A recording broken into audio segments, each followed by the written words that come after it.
Hello students, today we are going to learn. Let's begin remaining part. राहिलेला भाग आज आपण पाहणार आहोत पेज नंबर 1वरचा. तर in previous lecture we learn acrostics and second part know your teachers. ठीक आहे, आता ॲक्रॉस्टिक मी तुम्हाला सांगितलं तुमच्या नावाचं ॲक्रॉस्टिक बनवून मला होमवर्क म्हणून सेंड करा. तर 1-2 मुलांनीच फक्त सेंड केलेलं आहे, बाकीच्या मुलांनी काहीच सेंड केलेलं नाही. तर तुमच्या स्वतःच्या नावाचं ॲक्रॉस्टिक तयार करायचं आहे आणि होमवर्क म्हणून सेंड करायचं आहे. आणि नो युअर टीचरमधला जो इंटरव्ह्यू आहे टीचरचा, ते क्वेश्चन आणि आन्सर अशा स्वरूपामध्ये तो इंटरव्ह्यू सेंड करायचा आहे. For example his or her name असं लिहिलं तर त्याच्या खाली टीचर आणि मग टीचरनी जे काही नाव सांगितलं असेल ते नाव लिहायचं. तर अशा प्रकारे तुम्ही इंटरव्ह्यू क्वेश्चन आणि आन्सर या स्वरूपामध्ये तो इंटरव्ह्यू सेंड करायचा आहे. ठीक आहे, तर आपण नेक्स्ट ॲक्टिव्हिटी पाहूया. ॲक्रॉस्टिकच्या खाली जी ॲक्टिव्हिटी दिलेली आहे ती पहा काय दिलेली आहे. List 5 words from your mother tongue for which you don't know the English word. काय करायला सांगितले तुम्हाला पहा. लिस्ट 5 वर्ड म्हणजे 5 शब्दांची तुम्हाला लिस्ट करायची आहे. फ्रॉम युअर मदर टंग तुमच्या मातृभाषेमधून म्हणजे मराठीमधले 5 शब्द कुठलेही त्याची तुम्ही लिस्ट करा. For which you don't know the English word की ज्या शब्दांसाठी तुम्हाला इंग्लिश वर्ड माहीत नाही आहे असे 5 शब्द मराठीमधले तुम्ही काय करायचे शोधून ठेवायचे. But want to find them पण तुम्हाला त्या शब्दांचे अर्थ माहीत करून घ्यायचे, शोधायचे. जे मराठी शब्दांचे इंग्लिश अर्थ जे आहेत किंवा इंग्लिशमध्ये त्या शब्दाला काय म्हणतात हे तुम्हाला फाइंड करायचं आहे, शोधायचं आहे. त्यासाठी काय करायचं मग. See if your friends can give you those words आणि पहा तुमच्या मित्रांकडनं तुम्हाला त्याचं आन्सर मिळतं आहे का, म्हणजे मित्रांना इंग्लिश शब्द माहिती आहेत का. Second find the remaining words with the help of your teacher. म्हणजे 5 शब्द फाइंड केले त्याच्यापैकी 2 शब्दांचे इंग्लिश वर्ड तुम्हाला मिळालेले आहेत आणि बाकीचे जे उरलेले आहेत तर ते तुम्ही तुमच्या टीचरला विचारू शकता किंवा मग नेटवरती फाइंड करू शकता. The internet a good bilingual dictionary किंवा डिक्शनरीमध्ये तुम्ही फाइंड करू शकता. ती डिक्शनरी तुम्हाला डिक्शनरी जी आहे पहा तर डिक्शनरी प्रत्येक विद्यार्थ्यांनीही विकत घ्यायची आहे. प्रत्येक वेळेस तुम्हाला त्या ठिकाणी डिक्शनरीमध्ये शब्द पाहायचे असतील तर त्या ठिकाणी नेट लागेल. नेटवरती तुम्हाला शब्द त्या ठिकाणी शोधता येतील. पण प्रत्येक वेळेस आपल्याकडे मोबाईल असेलच असं नाही किंवा नेट अवेलेबल असेलच असं नाही. म्हणून प्रत्येक मुलाने डिक्शनरीही घ्यायचीच आहे. It is essential for us. म्हणजे जसं आपण लढायला जातो आणि लढायला जाताना जर तुम्ही तलवार नेली नाही किंवा ढाल नेली नाही तर त्याचा काही उपयोग नाही. तसं आपल्याला शिकायचं आहे, इंग्लिश शिकायचं आहे. आणि जर तुमच्याकडे डिक्शनरी नसेल, ऑक्सफोर्ड डिक्शनरी घ्या पहा. ऑक्सफोर्ड डिक्शनरी घ्या, त्याच्यामध्ये इंग्लिश टू इंग्लिश मिनिंग पण असतात शब्दांचे आणि पुढं मराठी अर्थ पण असतात. तर ही डिक्शनरी घ्या, ऑक्सफोर्ड डिक्शनरी. अतिशय छान डिक्शनरी असते, अगदी छोटी साईज असेल तरी पण उपयुक्त आहे. तर सगळ्यांनी डिक्शनरी विकत घ्या, गरज आहे. आणि म्हणून आपण जर इंग्लिश शिकायचं असेल आपल्याला तर डिक्शनरी ही मस्ट आहे. तर डिक्शनरी घ्या, त्याच्यामध्ये तुम्ही शब्दांचे अर्थ शोधू शकता. तर ही जी ॲक्टिव्हिटी आहे तर इथं 5 वर्ड सांगितलेत. तुम्ही 10 वर्ड फाइंड करायचे. म्हणजे 10 वर्ड मराठीमधले की ज्यांचे तुम्हाला इंग्लिश अर्थ माहीत नाही आहे किंवा मग इंग्लिश शब्द त्यासाठी माहीत नाही आहे असे 10 वर्ड त्या ठिकाणी लिहायचेत आणि इंग्लिश त्याचे शब्द तर जे असतील ते तुम्ही सेंड करायचे. तसे 10 सांगितले, तिथं 5 आहे पण मी 10 सांगितले. ठीक आहे, हा एक होमवर्क सेंड करा. नेक्स्ट काय सांगितलं आहे पहा. Sentences form pairs. Each person in the pair writes the names of 2 objects on his own. आता पेअर आपण जर केल्या तर समजा तुमचा मित्र असेल तर तुमचा शेजारी एखादा पुढच्या त्याचा मुलगा असेल, त्याला काय सांगायचं आहे की तू काही शब्द जे आहेत ते किंवा एखादा ऑब्जेक्टचं नेम त्या ठिकाणी मला सांग. पेन असेल, पेन्सिल असेल किंवा एनी अदर कुठल्याही ठिकाणी बुक असेल, नोटबुक असेल, कबर्ड असेल, तर एक ऑब्जेक्टचं नाव काय करायचं आहे फाइंड करायचं आहे पहा. Each person in the pair writes the names of 2 objects. ठीक आहे, 2 ऑब्जेक्टची नावं कुठलंही त्या ठिकाणी तुम्ही राईट करायचे आहेत. म्हणून तर कबर्ड केलं किंवा मग स्काय केलं. Then work in pairs and try to form sentences. नंतर ते जे शब्द तुम्ही फाईंड केले आहेत, टू ऑब्जेक्टची नावं तुम्ही जी लिहिलेली आहेत, स्काय असेल कबड असेल, तर ते त्या ठिकाणी ते जे वर्ड आहेत ते तुम्ही सेंटेन्समध्ये काय करायचं त्याचा यूज करायचा आहे. Each of which has all the 4 words. Each of which has all the 4 words. काय सांगितलेली आहे ॲक्टिव्हिटी की दोघांनी 2-2 शब्द त्या ठिकाणी फाईंड केले, 4 शब्द झालेले आहेत. तर ते तुम्ही काय करायचे सेंटेन्समध्ये यूज करायचे. ही ॲक्टिव्हिटी पुन्हा एकदा समजून घ्या की each person in the pair writes the names of 2 objects. म्हणजे दोघांना मिळून 2-2 असे 4 शब्द झाले आणि ते 4 शब्द सेंटेन्समध्ये यूज करायचे आहेत. ओके, म्हणजे ही ॲक्टिव्हिटीसुद्धा जी आहे तर ती तुम्ही काय करायचे, वर्ड आधी लिहा, नंतर त्याचे सेंटेन्स लिहा, असे 4 सेंटेन्सेस सेंड करायचे आहेत. फॉर एक्झाम्पल, पेन हा आपण जर ऑब्जेक्ट घेतलं तर I have a pen, it is very useful for us. अशा प्रकारे तुम्ही त्या ठिकाणी सेंटेन्स लिहू शकता. आता नेक्स्ट ॲक्टिव्हिटी जी आहे, आता इकडं राईट साईडला नो युअर टीचर ही ॲक्टिव्हिटी ऑलरेडी झालेली आहे प्रिवियस लेक्चरमध्ये. तर त्याच्या खाली जी ॲक्टिव्हिटी दिली आहे प्रायोरिटीज म्हणजे प्राधान्य. आता आपण प्राधान्य कशाला द्यायचं आहे, कुठल्या गोष्टीला आपण प्राधान्य दिलं पाहिजे, त्या प्रायोरिटीज या ठिकाणी दिलेल्या आहेत. तर काय सांगितलं, hold a discussion in the classroom to decide your priorities for this year's work. म्हणजे ह्या वर्षी तुम्हाला जे काम करायचं आहे तर त्याच्यामध्ये तुम्ही कशाला प्रायोरिटीज दिल्या पाहिजेत. फॉर इंग्लिश सब्जेक्ट म्हणजे इंग्लिश विषयासाठी.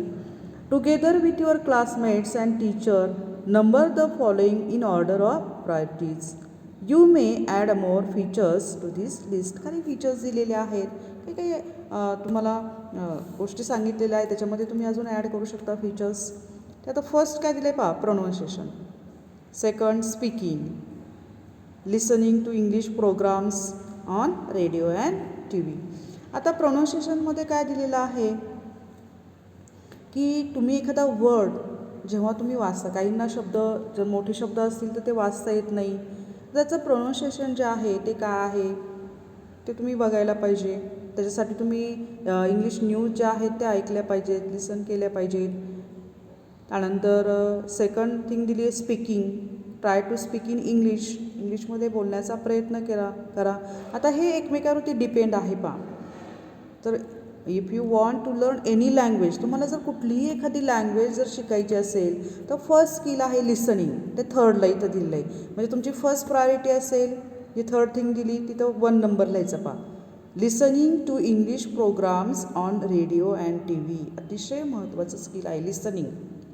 तुम्ही ऐकलं पाहिजे. काय ऐकलं पाहिजे, इंग्लिश प्रोग्राम ऑन रेडिओ और टी व्हीवरती तुम्ही इंग्लिश प्रोग्राम पाहिले पाहिजेत, ऐकले पाहिजेत, रेडिओवरती ऐकले पाहिजेत.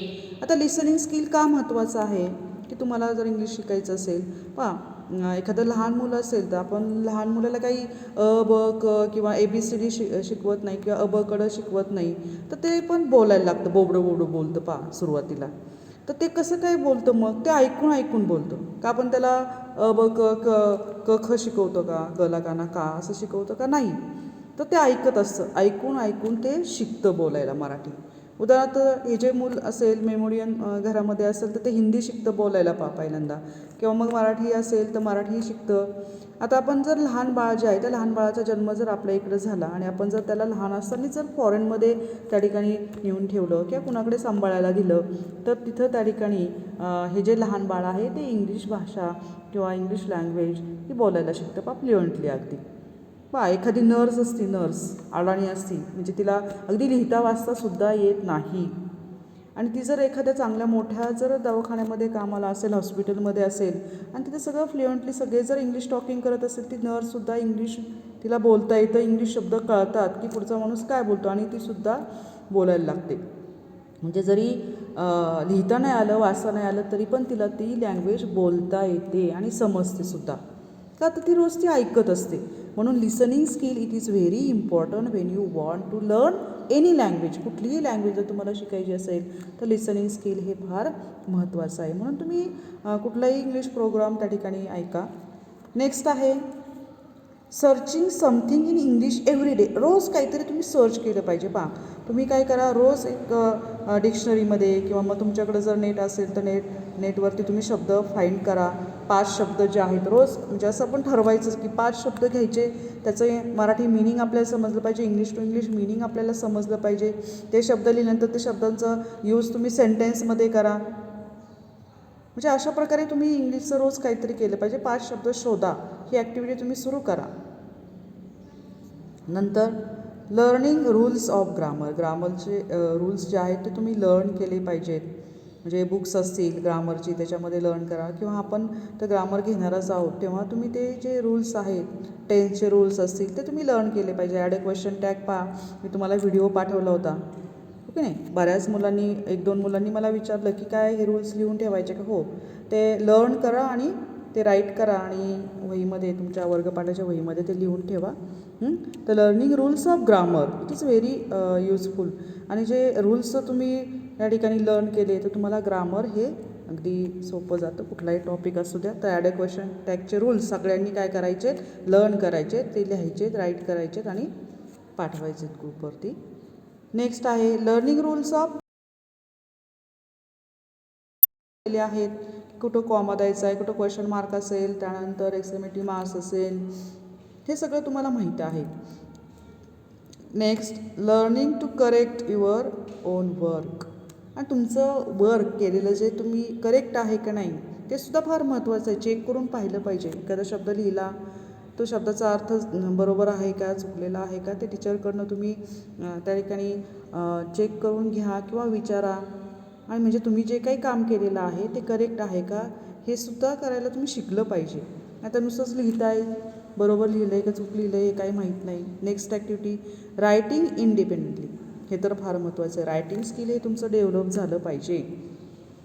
तर रायटिंग स्किलच्या आपल्याला सेपरेट वह्या करायच्या आहेत. रायटिंग स्किलसाठी तुम्ही वह्या करा. 100 पेजेस मोठी वही करायची रायटिंग स्किलसाठी.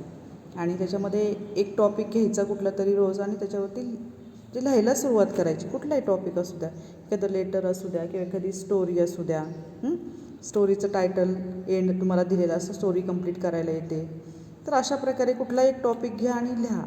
आता लिहिण्यासाठी तुम्हाला आधी वाचलं पाहिजे. ते वाचन करा. सारख्या स्टोरीज ज्या आहेत त्या वाचा, लेटर कसे आहेत, काय पद्धतीचे आहेत ते सगळं तुम्ही आणि लिहायला सुरुवात करायची. पहा मेमराईज स्पेलिंग.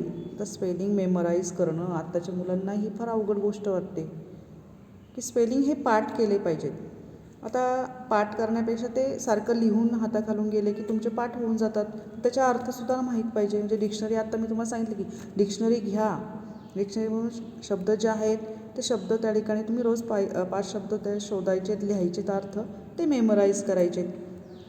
नंतर copying words and lines from the board books you may add to this list. आता कॉपी वर्ड्स म्हणजे आता ह्याच्यामध्ये शब्द जर तुम्ही फाईंड केले तर ते कॉपी पण होतात. आणि लाईन्स फ्रॉम द बोर्ड म्हणजे किंवा तुमच्या बुक्समध्ये काही लाईन्स असतात त्या लाईन्स तुम्ही कॉपी करा, लिहून काढा. किंवा वर्ड एखादा तुम्ही फाईंड केला तोच वर्ड त्या ठिकाणी सेंटेन्समध्ये टाकायचा, यूज करायचा आहे. ओके. आता एखादा जर तुम्ही आता याच्यामध्ये काय सांगितलं, you may add to this list. ह्या लिस्टमध्ये तुम्ही अजून काही गोष्टी ॲड करू शकता. म्हणजे एखादा वर्ड तुम्ही घेतला त्या वर्डची फ्रेज तयार करायची, सेंटेन्स तयार करायचं. सेंटेन्स तयार केल्यानंतर त्याचं पॅराग्राफ तयार करायचा. पॅराग्राफमध्ये त्या ठिकाणी त्या गोष्टी लिहायच्या. म्हणजे असं तुम्ही तुमचं रायटिंग स्किल डेव्हलप करू शकता. ठीक आहे. म्हणजे आज आपण लेट्स बिगिन हा जो टॉपिक पाहिलेला आहे तर त्या टॉपिकमध्ये ह्याच्या सगळ्या वेगवेगळ्या ॲक्टिव्हिटी घेतलेल्या आहेत. त्याचा होमवर्क सगळ्यांनी काय करायचा आहे, सेंड करायचा आहे. पेज नंबर 2 पहा काय आहे. 1.1 walk a little slower warming up activity आहे. तर ह्या वॉर्मिंग अप ॲक्टिव्हिटीमध्ये काय दिलं, चिटचॅट ही ॲक्टिव्हिटी जे गप्पा गोष्टी मारायच्यात आपल्याला. आता पहा एखादी गोष्ट आपण एखादा खेळ खेळतो तो खेळ डायरेक्ट खेळत नाही. तुम्ही जर पाहिलं असेल ग्राउंडवरती म्हणजे आम्ही तुम्हाला सांगतो कबड्डी खेळताना डायरेक्ट कबड्डी हा खेळ खेळत नाही. त्याच्या आधी काय करता, वॉर्मिंग अप ॲक्टिव्हिटी करता किंवा तुमचं शरीर तुम्ही वॉर्म करता, तुमची बॉडी तुम्ही वॉर्म करता. कशासाठी, फॉर दॅट गेम, त्या खेळासाठी. तसंच तुम्हाला ठिकाणी तुम्हाला पोयम ही शिकायची आहे. त्यासाठी तुम्ही तुमचं माइंडचं प्रिपरेशन करायचं आहे. म्हणून ही वॉर्मिंग अप ॲक्टिव्हिटी आहे. आणि चिटचॅट म्हणजे गप्पा गोष्टी मारायच्यात. ही आपलं माइंड जे आहे ते वॉर्म करायचं आहे. आता ही फक्त ॲक्टिव्हिटी आपण पाहणार आहोत की form pairs or groups of 4 आता पेअर्स ग्रुप्स इथं आपल्याला या ठिकाणी शक्य नाही आहे, कारण आपण आता तुम्ही घरी आहात. Use this question to start a conversation with your friend. तुम्ही तुमच्या मित्रांबरोबर घरी मित्र आले किंवा मग तुमचे मोठे भाऊ बहीण असतील त्याच्यामध्ये हे तुम्ही कन्व्हर्स करू शकता. फर्स्ट क्वेश्चन आहे, are you a talkative person. ते तुम्ही टॉकेटिव्ह पर्सन आहात का? टॉकेटिव्हचा अर्थ तर मी सांगणार नाही, तुम्हाला माहीत असेल कदाचित, आणि नसेल माहीत तर तो शोधा डिक्शनरीमध्ये, याचा अर्थ लिहून काढा. Do you like to share your thoughts. तुम्ही तुमचे विचार दुसऱ्याबरोबर शेअर करायला तुम्हाला आवडतात का? आणि what would you like to do after 10. तुम्हाला 10th नंतर काय करायला आवडेल, किंवा मग 10th नंतर काय बनायला आवडेल. अशा प्रकारचे हे 3 क्वेश्चन्स आहेत. तर हे 3 क्वेश्चनचे आन्सर पण तुम्ही होमवर्क म्हणून सेंड करायचे. ओके. तर जो काही होमवर्क सांगितलेला आहे सगळ्या मुलांनी सेंड करा. Today's lecture is over. Okay, good bye.